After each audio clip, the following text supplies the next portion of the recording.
मेरे प्यारे देशवासियों, मैं आपसे एक गंभीर मुद्दे पे अपना विचार रखना चाहता हूँ। देश बहुत गंभीर परिस्थिति से गुजर रहा है। उसका कारण जो भी हो, लेकिन इसमें सबसे बड़ा कारण मुझे इस देश के शासक नरेंद्र मोदी और भारत की बेवकूफ़ जनता को देना चाहता हूँ। जैसा कि आप सभी को पता है, देश दुनिया में 90% तो बेवकूफ़ लोग ही हैं, मात्र 10% इंटेलिजेंट लोग हैं जो खुद से सोचने की जिसके पास क्षमता हो, और उन्हीं विचारक के कारण ये देश ये विश्व चल रहा है।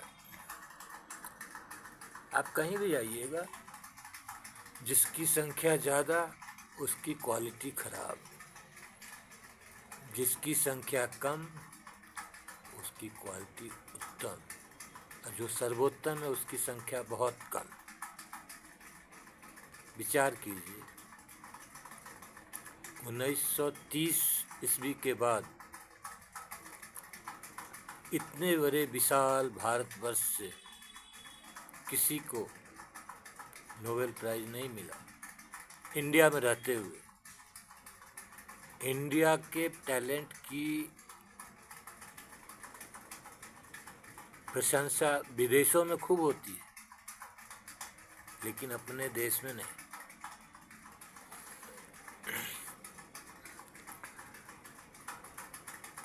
मोदी क्या लिखते हैं? MODI means murder of democracy in India. इसका एब्रीविएशन क्या होगा? Modi. Man of double identity, इसका शॉर्ट फॉर्म क्या होगा? Modi. Man of divided integrity, इसका शॉर्ट फॉर्म क्या होगा? मोदी। सो जैसा इसका नाम वैसा उसका चरित्र और वैसा उसका प्रदर्शन। एक और बात मैं आपको बताना चाहता हूँ। पुराणों में ऐसा वर्णित है कि धरती पे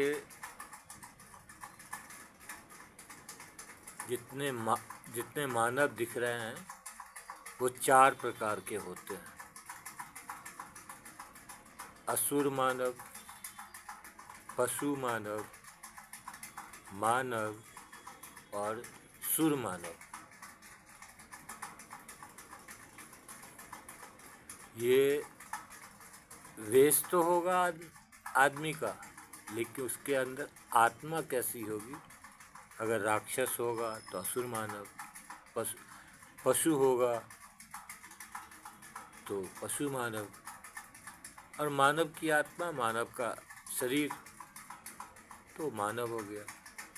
और देवता भी आदमी के वेश में इस धरती पे घूम रहे हैं, जिनको देव पुरुष कहिए चाहे सुर मानव कहिए। योगी आदित्यनाथ को देखिए, वो सुर मानव है। इसका मैं प्रूफ जब मौका आएगा तो मैं दूंगा। और आपके नरेंद्र मोदी असुर मानव हैं, मानव के वेश में राक्षस। उनकी कृतियाँ देखी, जैसे ही उन्होंने गुजरात का चुनाव जीता, 2002 की बात है, 2002 मतलब टोटल हो गया 4, 2002 को जब ऐड करेंगे तो हो गया 4 अंक द्योतक है राहु का। जब न्यूमरोलॉजी में आप न्यूमरोलॉजी पढ़ेंगे तो 4 अंक उसमें राहु का प्रतीक है।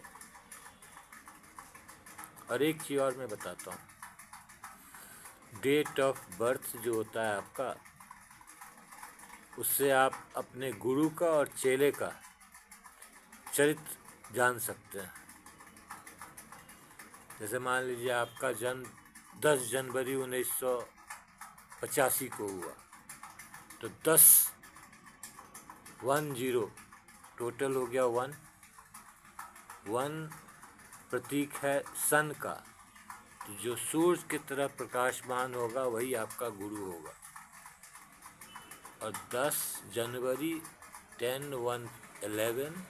1985, 8 5 13 1 14 9 23, 5 1 6 1 7 टोटल हो गया 7। तो आपका चेला कौन होगा? चेला जो होगा जिसका चरित्र केतु की तरह होगा, मतलब जिसको सोचने की क्षमता नहीं होगी वो भी आपका चेला हो जाएगा, वो भी चेला हो जाएगा। जिसको सोचने की क्षमता नहीं होगी वो आपका चेला होगा। ठीक है।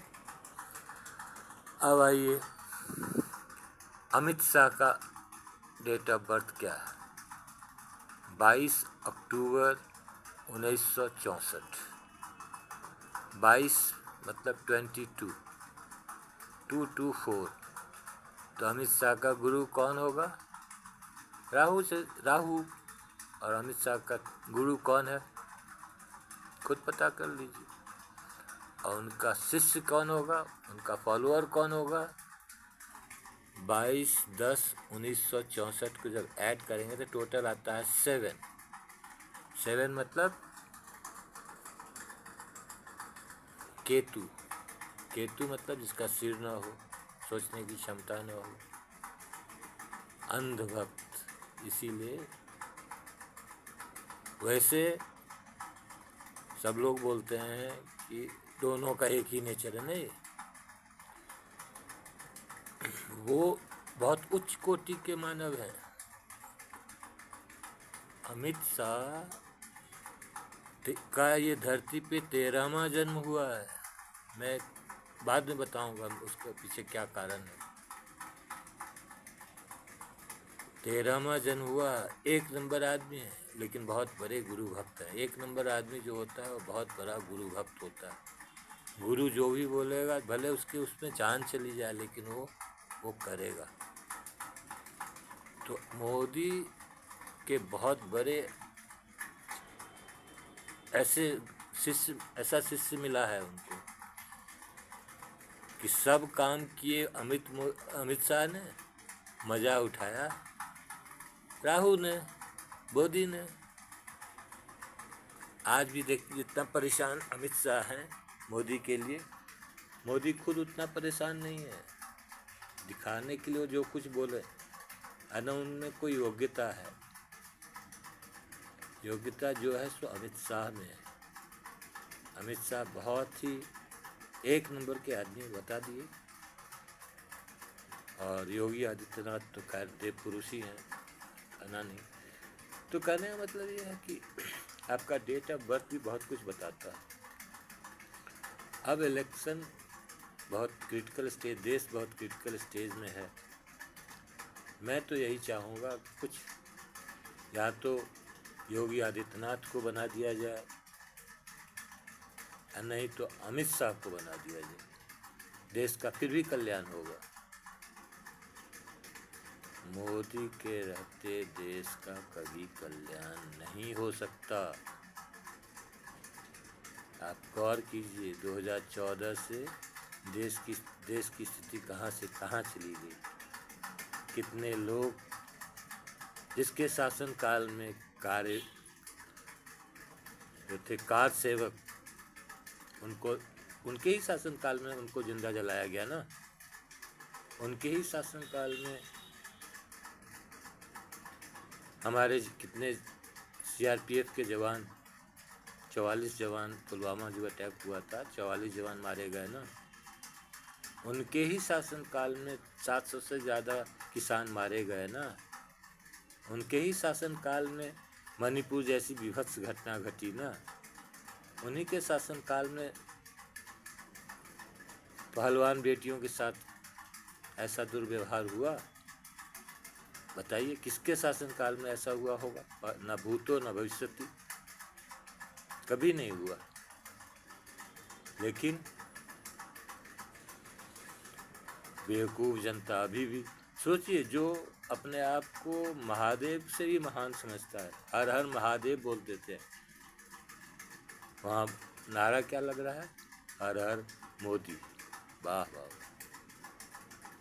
शर्म आनी चाहिए सनातन धर्मियों को ये नारा देते हुए। आश्चर्य, भोले शंकर क्यों इतना खामोश हैं? वैसे पनौती तो कितनी जगह साबित हो ही चुका है।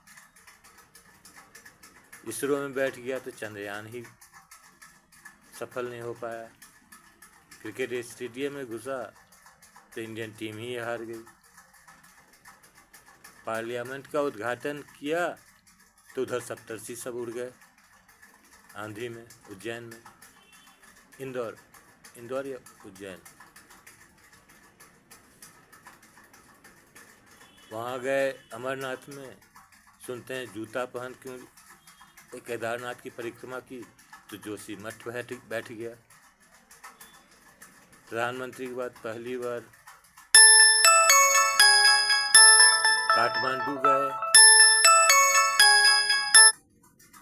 तो अगले ही दिन बहुत बड़ा भूकंप आ गया। ये सब प्राकृतिक घटना से भगवान केवल संकेत देते हैं। लोगों देखो, उससे हम लोगों को कुछ समझना चाहिए। देश देख लीजिए, आज की देश किस मुहाने पे खड़ा है। न किसान खुश है, न जनता खुश है इतनी महंगाई के कारण, न युवा लोग खुश हैं बेरोजगारी के कारण। कौन खुश है? कुछ उद्योगपति, बस कुछ उद्योगपति, मेनली जो गुजरात से। ये प्राइम मिनिस्टर केवल गुजरात के प्राइम मिनिस्टर हैं। सारे स्टेट का प्रोजेक्ट्स उठा के गुजरात ले जा रहे हैं। उनके लिए सभी राज्य एक समान होना चाहिए। देख लीजिए, अब अपने राज्य का देख लीजिए कितना विकास हुआ। जितने रोड बन रहे हैं कौन कर रहा है? जितना ठेकेदार है, जितना कॉन्ट्रैक्टर है, सब गुजरात का। कोई उस राज्य में कोई ठेकेदार नहीं है उस लायक रोड बनाने वाला, तो नहीं मिलेगा तो गुजराती कॉन्ट्रैक्टर को ही मिलेगा, चाहे जैसे भी हो, जिस तरह से मैनिपुलेट करो। तो देश को बहुत गंभीर समस्या से बचाने के लिए बहुत ज़रूरी है कि लोग इस बार नेतृत्व परिवर्तन करें। अगर बीजेपी ही जीते तो या तो योगी आदित्यनाथ या अमित शाह, दोनों में से किसी एक को बनाइए। देश फिर भी सुधर जाएगा। फिर भी उन लोगों में कुछ लाज शर्म है। ये तो निर्लज्ज, अब अपने आप को तो भगवान बोलने लगा कि हम बायोलॉजिकल, हम आदमी है ही नहीं, हमको भगवान डायरेक्ट भेज दिए। अपनी माँ बाप को भी अब तिलांजलि दे चुके। अब उन माँ बाप भी अब उनके लिए कुछ नहीं, वो तो भगवान के द्वारा भेजे गए। बहुत गंभीर मुद्दा है। बहुत सोच विचार कर अपना मतदान कीजिए। धन्यवाद।